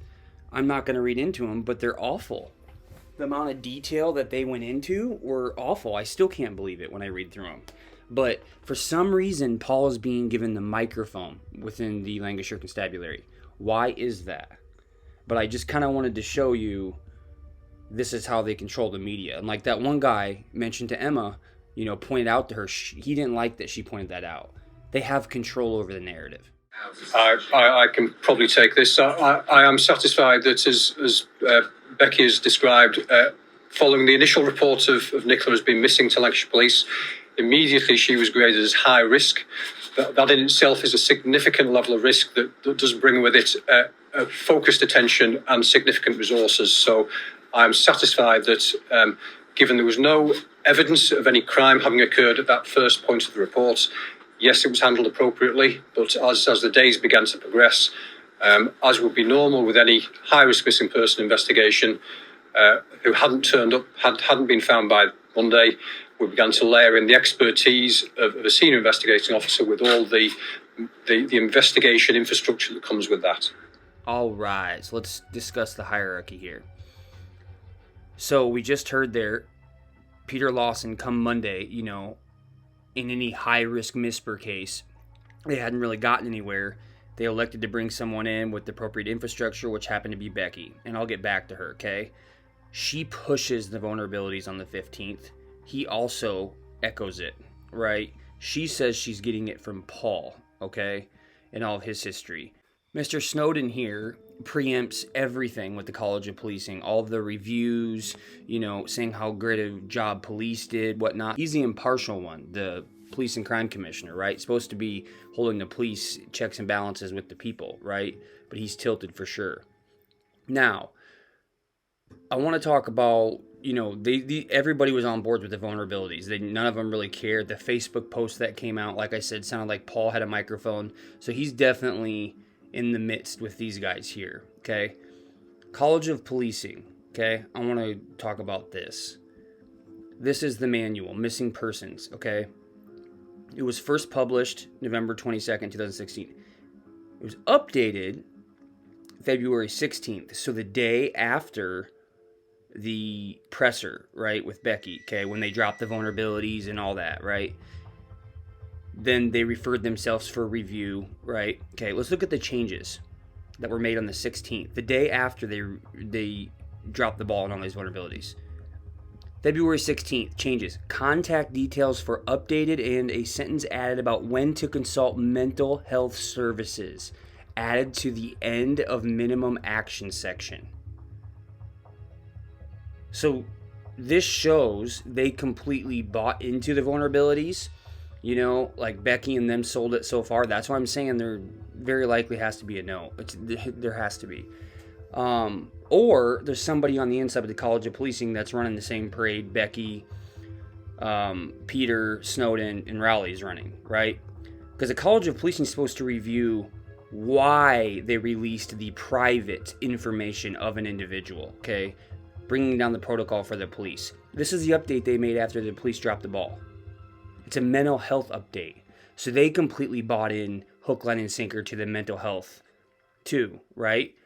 Detective Inspector here, I have no idea if he has any relation to Paul, right? But his name's James Ansell, and I've had quite a few things sent to me on him that he is a relation. So that's interesting. Either or. Either they completely were bought into the vulnerabilities, you know, hook, line, and sinker, or they have people carrying the torch, right?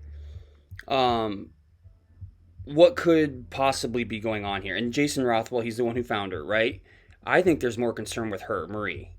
She's the one that I believe led Jason to go find her, but I think she was the one that was put up to it. By who? I don't know. But I believe she's the one that's put up to it. The vulnerabilities, though. So you have the College of Policing completely on board with it. Snowden preempted everything. Okay, these two are cancel each other out because they're buddies. He's very clearly, he's assistant chief constable, so he's like the deputy, right? He's right under him. I'm not so sure if Becky's in on it or if she was used and then hooked in via blackmail, okay? So what do I mean by that? I believe that Becky could have been brought onto the investigation for a couple of reasons. Either it's because they needed her experience to help the temperament of the case, you know, was hot in the press, bring her in because she knows how to manage high-profile cases, but she also works covert, okay? But see, usually her cases are proactive, right? They kind of plan everything out. This case has been reactive every step of the way, so it's not necessarily her flavor, okay? Or was she brought in because it was organized crime and whatnot, right? Like I said, the CSI vehicles. She did mention the red van tip. She, you know, things that I think are important, I don't think she would necessarily bring up. But things that were used to steer away and to get you away from the case, like pumping the vulnerabilities, which came from Paul and his OHMO, seeped right into Becky and on up, okay? And all the way over to here, right? All the way over to there. Now, even if, you know, it was mental health related and we found out it was self-fate or something, I still think they should have gotten in trouble for the rights and privacy that they crossed of Nicola, right? It was almost illegal, right, what they released. It was disgusting. They did that as an expedient way to get people off the case, you know. If Emma had not pumped her media levers, none of this would have been really highly scrutinized or unveiled the way it was. It really wouldn't have. Okay. So I think with Becky, she brings the CSI team out to the scene, right? Okay. The fact that Rothwell was positioned as the person to find her, people are automatically going to speculate against Becky. Because you look into it and what happens. 2018 drug bust. Paul and Jason's relatives were busted in 2018 drug bust. By who? Becky. Okay? So for her, as soon as she gets there, she had to have seen that as a sign. Was it a warning, kind of like Dan Walker got, right? She may know something's up, but she may not be in the inside circle. I don't think she is because, again, she wouldn't have brought the red van up. I don't think she would have had the CSI team there. You know, there's certain things where she's off a little bit, right? But I'm saying using Rothwell and whatnot could be kind of like a thing to keep her in line, right? Maybe she has dirty work in drug trafficking or money laundering, right? And by signaling Jason there to be involved, she's obviously clearly going to connect the dots. I mean, the public did, right? She's going to know to keep quiet and stay in her lane, kind of like Dan Walker did, right? Or, you know, flip side, she could be using Jason. You know, I think that would just be completely stupid if she was that dumb, because then you got problems with the Michael Brook case, right? But I want to read something here. This is a book called The Freemasons, A History of the World's Most Powerful Societies. Okay, so Stephen Knight is somebody who tried to reveal the secrets and the inner workings of the Freemasons back in the 1980s, okay? And it's very prominent in the UK, especially within the policing. He claimed, Stephen Knight, that he was exposing Freemasonry as a conspiracy by the Freemasons to help each other against the rest of the world.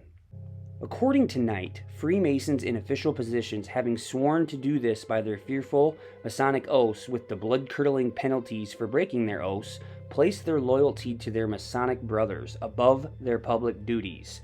They help each other to obtain employment and promotion, so that in some organizations, like the City of London with its livery companies and the governing bodies of the corporation, it's virtually impossible for anyone who is not a Freemason to be appointed to influential positions, which is kind of how they keep each other's positions, right?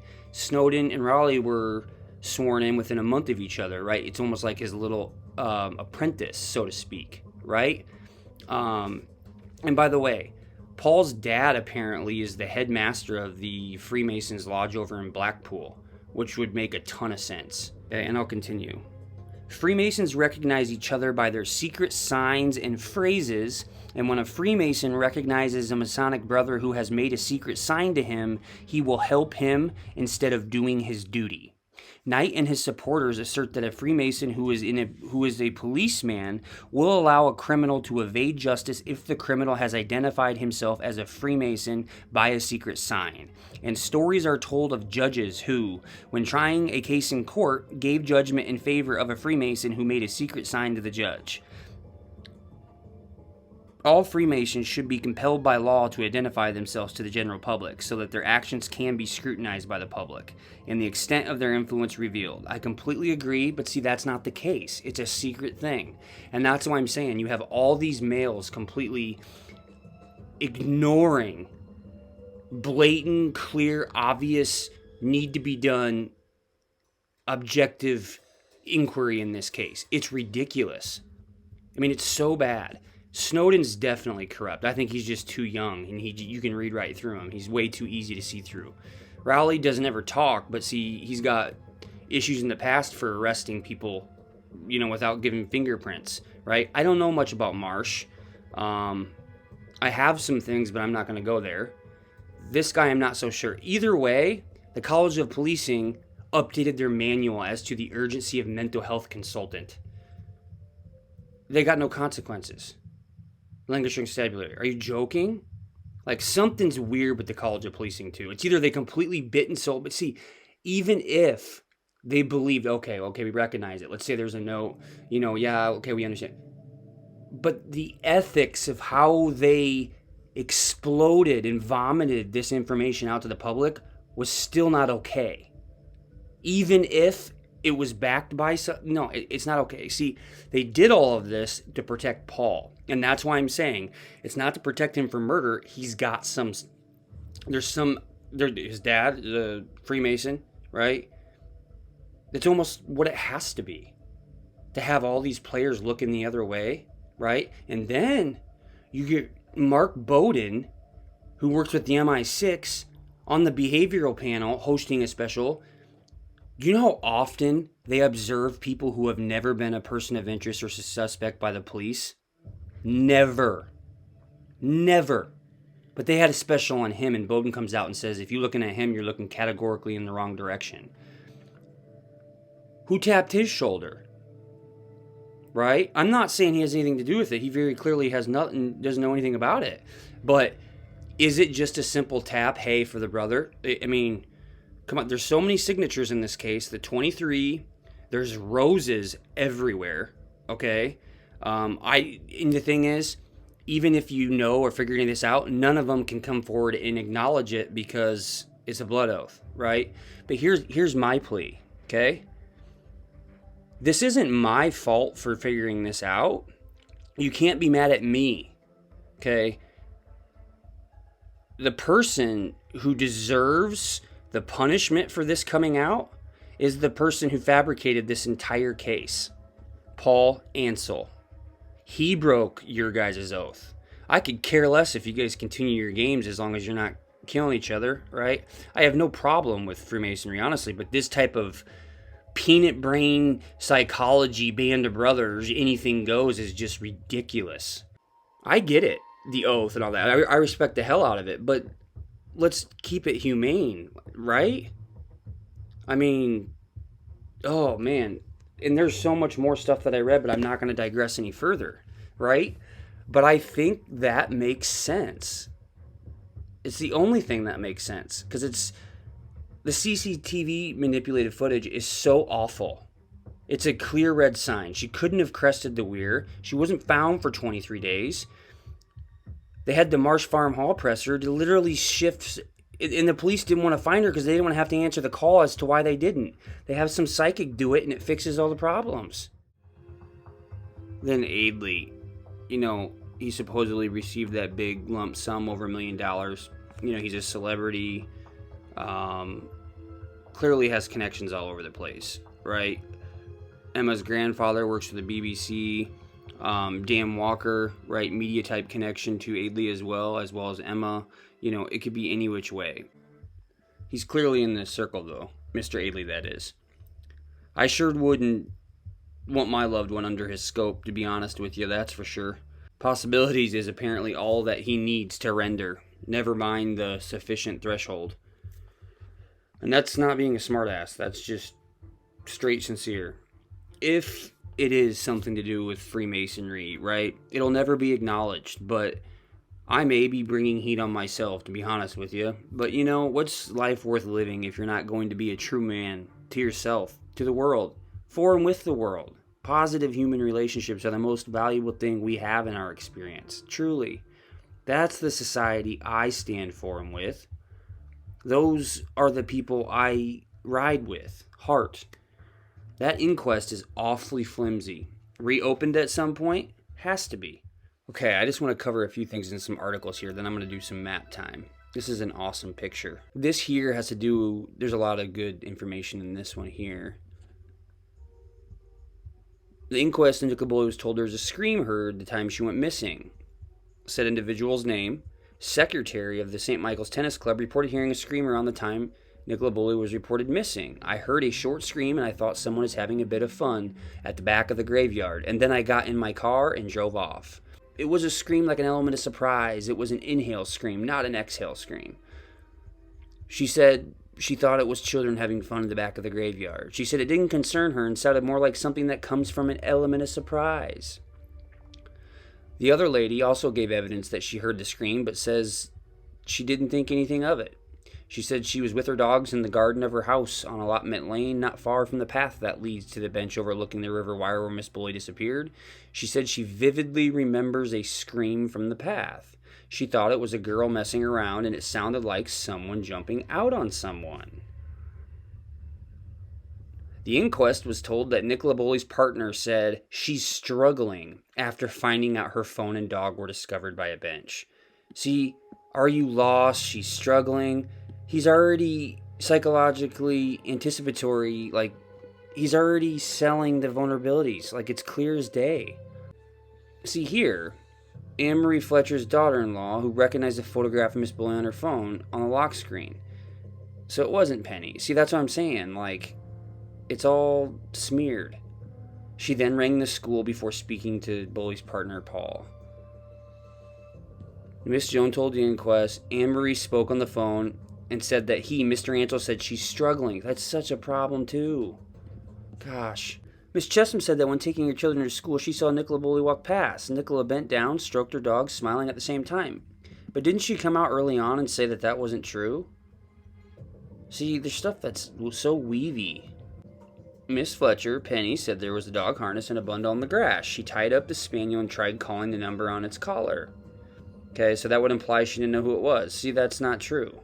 Rebecca Smith told the coroner there's no intelligence to indicate third-party involvement in Nicola's death. Then why'd you have the CSI team at the scene? On January 27th, between 8 a.m. and 9:30, the Fitbit recorded 4,548 steps. After 9:30, no further steps were recorded by that device. DC Greenhaw said a possible explanation for Nicola's Fitbit continuing to provide heart rate output sporadically could be a result of the movement of water. You can't speculate like that. Where's the science behind that? And that's not even accurate. Testing inanimate objects provided similar... No. He believes Nicola Bulley fell into the water between 9:18 and 9:30.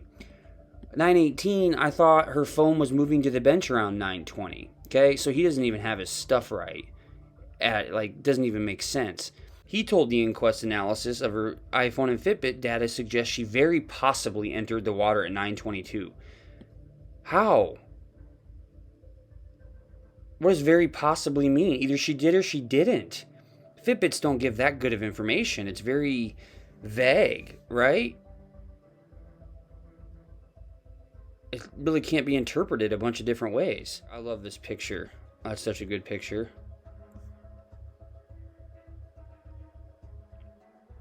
But it was a statement made this past week by the local police force revealing that she had problems with alcohol brought on by ongoing struggles with menopause. See, struggles. She's struggling, Paul. That has set off a national debate about exposing her private struggles. The unusual revelations by the police in Lancashire drew condemnation from lawmakers, raised questions about the legality, of releasing such details to the public, and added fuel to growing anger in Britain about the treatment of women by the police. A former inspector of the independent police watchdog group in Britain said the police statement literally stopped me in my tracks. Yeah. There's no need whatsoever to put the level of detail into the public domain as they did. She said, if it is relevant now, it would have been 20 days ago. Exactly. But they had to overdo it to get people away from the case, right? They had too much to lose. The statement she added made her wonder, would they have released the information if it weren't a woman? And what are the future implications for families whose loved ones goes missing? A number of policing experts said they were shocked by the Lancashire police comments and have questioned the investigative value of sharing such painful details about Miss Bulley 3 weeks after disappearance. Some speculate that the police would not treat a man similarly. I agree. I'm afraid this is the biggest error that I have seen for quite a long time, she added, one that would undermine trust in police yet further. But yet they come out and warn us not to speculate. Like, they're totally... How are they being protected? It's unreal. This is in regards to the man in black. A sighting of a man dressed in black was reported to Lancashire Constabulary after the disappearance of Nicola Bulley. An inquest, they heard from dog walker Richard Fife, who was among the last people to see Nicola alive. Mr. Fife was unable to attend the inquest, but his statement was read. His statement explained he was walking his dog on the fields close to where the mortgage advisor was last seen. He knew her well enough to say hello or to her, as they often see each other while out walking, Mr. Fife explained. According to Mr. Fife's statement, he saw Nicola from a distance between 9:10 and 9:20 a.m. as she was looking at her phone. Mr. Fife went on to explain that he saw a male he referred to as a man in black. So, okay, up here, he knew her well enough to say hello, okay? This is general, this is generic. In this exact instance, this day, he saw her at a distance looking at a phone, so he didn't really see her close up, right? He saw whom he thought was Nicola. Okay. Went on to explain that he saw a male referred to as a man in black as he walked towards where he saw Nicola and assumed he was waiting for a lift. Mr. Fife said he then saw him again on his way back and that he was dressed in all black and possibly a beanie hat and was about 6'1" tall. That's exactly Paul. Mr. Fife thought it was strange he was still there. According to his statement, he then got in his car and drove off. And when he drove past where the man in black had been, he was gone. He reported it to the police.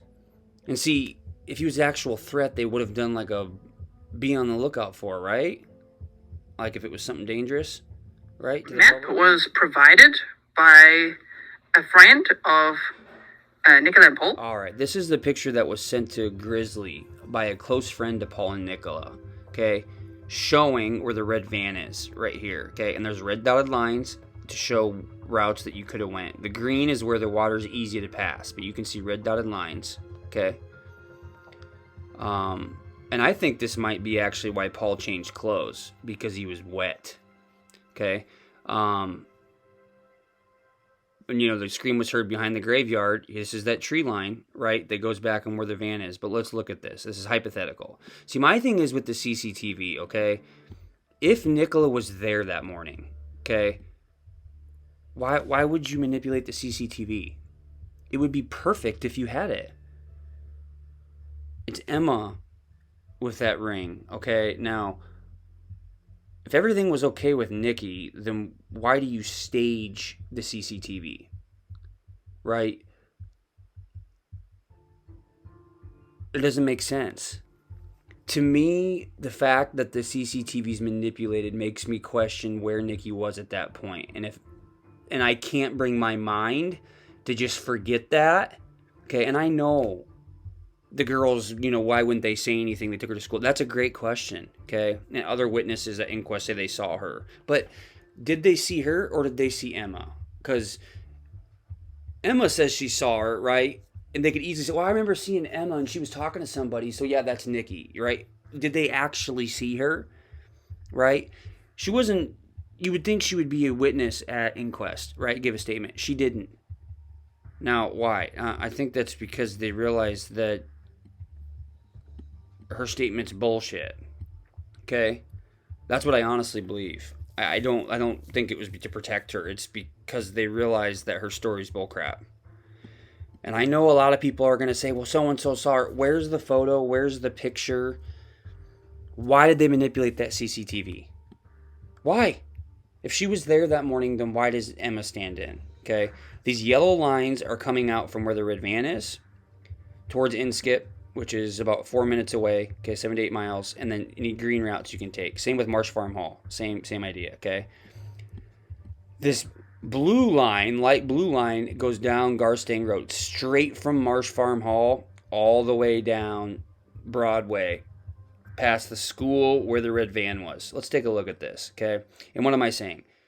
Okay, in my mind, it's Emma in that CCTV photo, okay, getting into that vehicle with the kids. She takes him to school, okay, and then Paul leaves to Marsh Farm Hall, gets the red van, and likely he could take the blue route or he could take a back route. It doesn't matter, okay? And then Emma parks the vehicle. Let's take a look at the school here.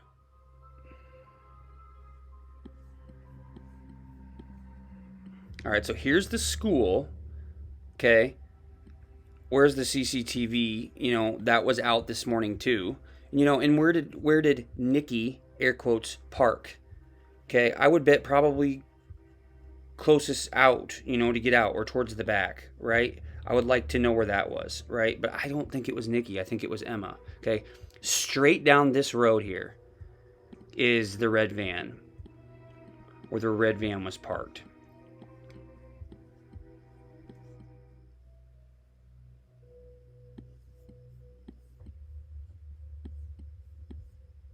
Okay, this is where the red van was parked. Right here. Right down the road from the school, okay? School's right up here to the left. And then you can take this way out to go to Inskip, right? Or take the light blue line.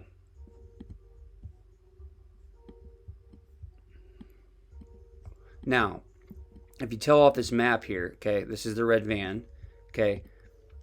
Emma does her thing, right? Walks up, across, down the towpath, whatever, okay? Up here, does the walk, stages, does all that, up and around the field, right? Paul parks the van here, and then goes along, like this here, okay? Up here, in the upper field, and this is where Willow probably barks, is startled by somebody coming up upon them, right? And why would he be there? Because they're doing it together, okay? And I'll explain. This is where it could be the bark, right? I've showed this before. You can see over the gate from down here. That's where he likely saw them, right, coming up. And then this is where Hillary Barlow, the white with the man, fluffy dog's wife, says that my husband saw Nicola and one other person, okay? Willow hears the bark. He looks down. Paul, Emma, the dog, okay? But as you go here, okay, she goes to stage the phone and whatnot. Paul could go with her, right, to create this illusion of two people and to help watch out for each other. He breaks off and goes and stands down here by allotment lane or wherever he was standing, where Mr. Fife saw him, waiting, right, for Emma to clear the thing. And then they both go across, or Paul goes across first and waits for her. The scream you hear is him jumping out at her, right? I hate to even think about it, but it was like a we did it type of thing. And they proceed to go through the trees, down around here to where the red van was, and leave the scene, right? You hear the screams from both up here, but they're not there. It's an excitement. It sounded like someone jumped out, right? That would make sense. The red van, you then could take back which I don't think you go down the main road, but it makes sense why they're asking for CCTV down Garstang, right? Either way, you go back here, and then Paul gets his car and goes back to work. Or, right, when Nikki was there that day, you abduct her and take her out this way, okay? Then you take the van back to Marsh Farm Hall, do whatever you did with her, and then drive your car back. Either way works, right? I would like to know where Emma was that day. Where was her phone? I'd like to know was she at the school and what time? I would really like to know that information. But I think it would make sense why Paul changed, to explain why he changed, because he was wet if he did this. It would explain why up here, okay, and why didn't he walk with her? Because Emma had to play the role of Nikki all the way along. And he's up here and causes this witness to see two people. But then when he breaks off, he sees a man in black, and Mr. Fife said it seems like he was waiting for a lift or something, right? It doesn't mean that's what it was, okay? Emma does her thing, right? And then Ron says, or Roger, whatever his name is, comes out and he says, to me it seemed like she just went up to the toilet, okay? Did he see her going which way? Who knows, right? But then there's no CCTV. You would not be able to prove that he left this route. I mean, you wouldn't be able to show. They did or they didn't, right? Because all the CCTV was cut, right? The day before, the guy from the garage said that he saw two fishermen, and it took the police like 9 days to get back to him. The previous day, they're scouting the area. That's exactly what's happening, right? All right, now this is Chris Substack, so I just want to share something quick. He's got this theory that, it's the police and the media working together, some big George Orwellian conspiracy thing, right? But background misinformation. Grizzly, and apparently I'm her wingman. Now, anybody that understands this case knows that's not the case. He's trying to smear a narrative. I apologize to both Paul and Emma for having to, come on, dude. And he claims it's for all the family, but then he goes and bashes them with the family here, owned by Nicola's parents. A 5-year-old could create a website. A 5-year-old could create, right? And he's saying, I don't want to speculate, right? And he does it with Luis, takes a jab at her, and then he also makes another jab at Ernie, saying, he seemed to be in the cahoots with Becky, right? You can read it all you want. It's hard to read because it's a lot of fluff. And then out of the cave is like a Plato reference. It just is. It just is. But the one thing I wanted to show here, now he could be some type of brother here, because his whole theme is look at anybody but Paul. That's literally his theme. This one here. Okay, so this here, Muse Will the People. Check this out. This blew me away. Notice the cameras here. Look at that billboard. Are you lost? Question mark. Okay. And then if you go into the video here, they're rising up, look at all these cameras, okay? It's kind of like rise up against the government. Look at this. Come on. What are the chances? Isn't that exactly what happened? No CCTV. Camera. Are you lost? You gotta be kidding me. And the thing is, I actually like the song, to be honest with you. They sound a lot like Green Day, which reminded me, in my comments, I've had a few people make some Green Day innuendos, which I've seen them in concert, 2 or 3 times now.